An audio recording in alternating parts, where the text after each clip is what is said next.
Jadi juga membangun koalisi poros keempat, ya. Bersama siapa? Seperti yang saya katakan bahwa Golkar ini alhamdulillah posisinya kita bersyukur cukup baik. Golkar sebagai partai terbuka siap dan bisa bekerjasama dengan siapa saja.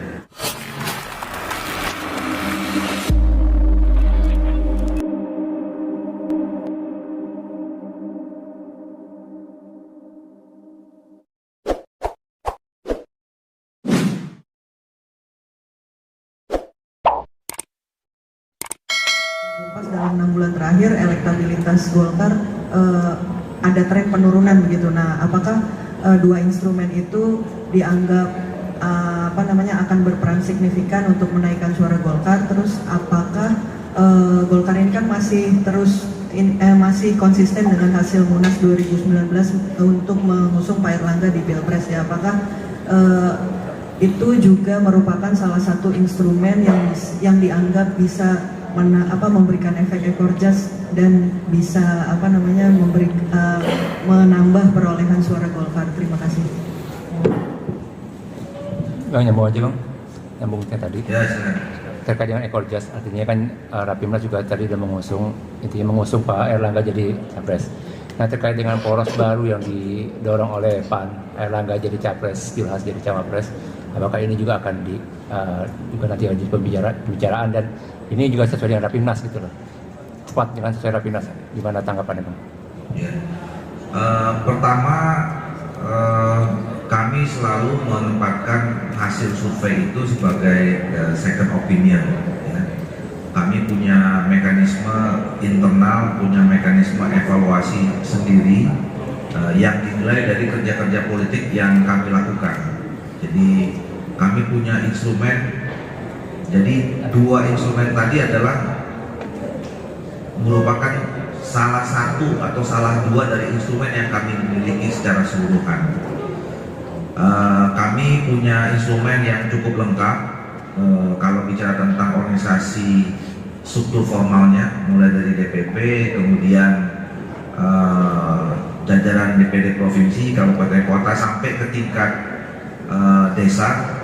Kemudian di tingkat dusun kami juga punya, kami sebut sebagai poker atau kelompok kader.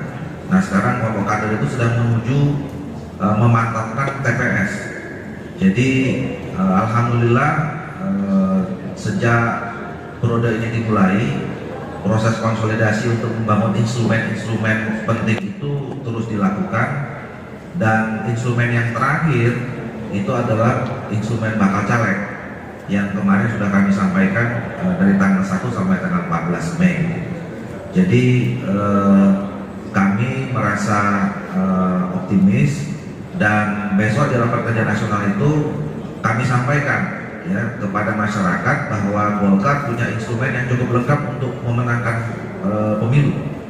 Ya, jadi tentu untuk memenangkan pemilu itu banyak variabel ya.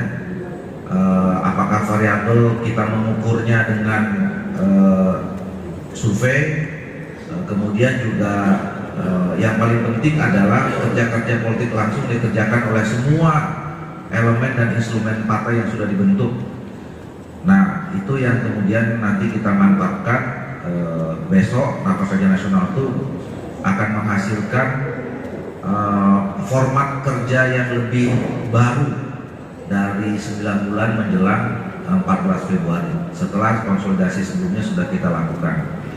Nah, termasuk ada instrumen lain, kita sudah punya calon presiden yang tadi sudah saya sebutkan sebagai keputusan Munas dan keputusan di Rapimnas tahun 2021. Tentu kita berharap peran yang dilakukan oleh Ketua Umum kami Pak Erlangga Hartarto, termasuk sekarang sedang terus melakukan komunikasi intensif dengan semua partai politik, ini terus mudah-mudahan kita harapkan ketemu momentumnya.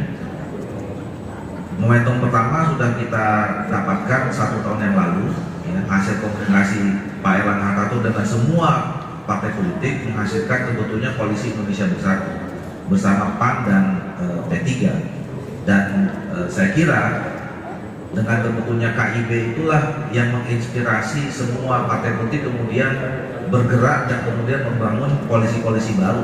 Terbentuklah koalisi perubahan, terbentuklah koalisi kebangkitan Indonesia Raya, dan semakin hari ke sini ini semakin intensif komunikasinya.